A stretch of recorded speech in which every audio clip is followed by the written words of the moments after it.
अस्सलामुअलैकुम। रमज़ान का चाँद दिख चुका है और आप सभी को पहली सहरी मेरी तरफ से बहुत बहुत मुबारक हो। तो अभी 4 बजे हैं।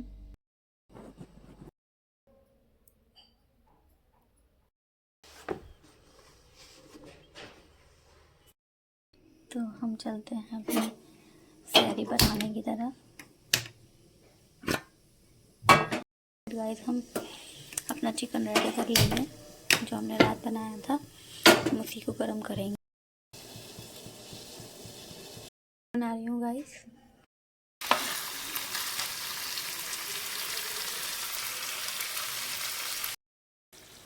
ये हमारी कॉफ़ी तैयार हो चुकी है।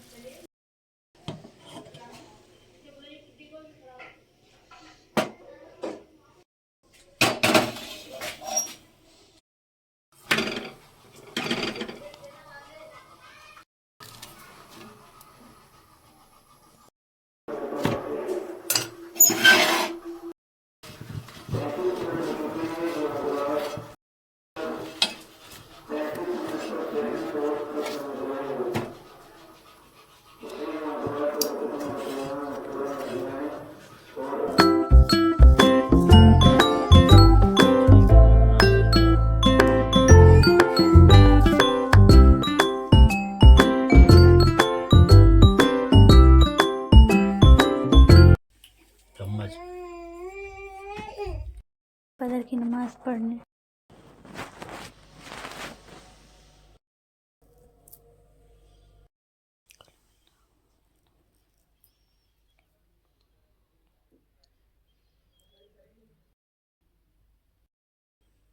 तो अब हम सुबह के वक्त फ़जर की नमाज़ के बाद सबसे पहला काम करेंगे कि हम यासीन शरीफ की तिलावत करें, क्योंकि एक प्यारी सी हदीस में आता है कि हुज़ूर सल्लल्लाहु अलैहि वसल्लम ने इरशाद फरमाया है कि जिसने सुबह के वक्त यासीन शरीफ की तिलावत की तो उसके सारे काम दिन के बना दिए जाते हैं।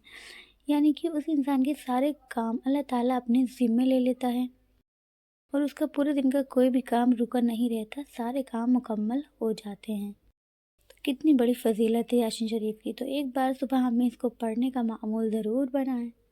मेरी प्यारी इस्लामी बहनों, आप भी एक बार सुबह फ़ज्र की नमाज़ के बाद सबसे पहले यासीन शरीफ पढ़ें, उसके बाद अपने कुरान पाक के सिपारे जो भी आप पढ़ना चाहें वो पढ़ें।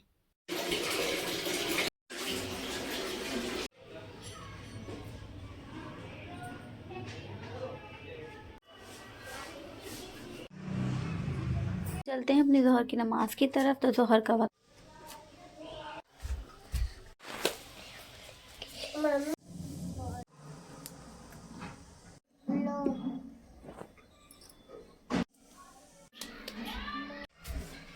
आज से हम अपना कुरान पाक स्टार्ट करेंगे फर्स्ट सिपारे से। तो पहला रमज़ान है और पहला पारा हम स्टार्ट करते हुए आज पढ़ते तो हम लोग हैं वैसे भी घर में, डेली बेस में भी नमाज कुरान तिलावत करनी चाहिए। और कलाम पाक रमज़ानों में इसलिए मुकम्मल करना ज़रूरी हो जाता है क्योंकि एक कलाम पाक का सवाब 70 गुना कलाम पाक के बराबर है। तो अगर हमने एक कलाम पाक पूरा किया तो हमें 70 कलाम पाक पूरे करने का सवाब अता होगा।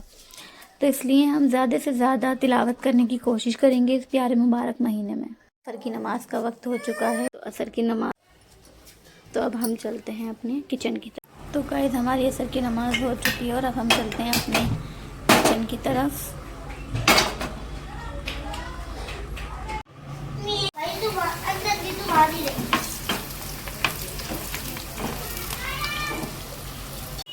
तो हम बना रहे हैं आलू की पकौड़ियाँ इफ्तियार के लिए। इस वक्त ना टाइम बहुत कम बचता है तो बहुत जल्दी जल्दी काम करना पड़ता है इस वक्त। रात के 10 बजे बना तो मजा ही आएगा मम्मी। पर रमज़ान का मज़ा ही है। बस हो गया।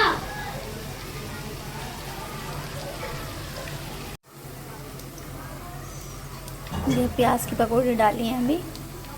तो ये देखें हमारी प्याज की पकौड़ी लच्छेदार।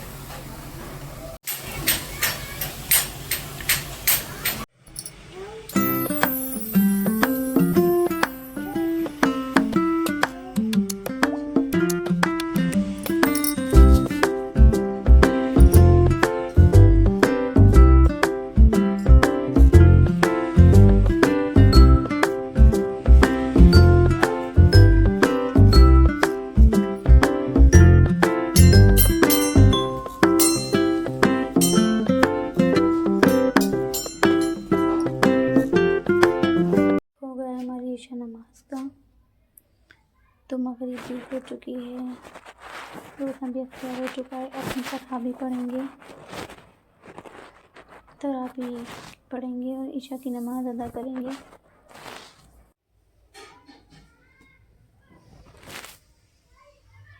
तरावी पढ़ना हमें ज़रूरी है क्योंकि सुन्नत मुअक्किदा है, और सुन्नत मुअक्किदा जो है उसको अगर हम छोड़ते हैं तो हमें गुनाह मिलता है।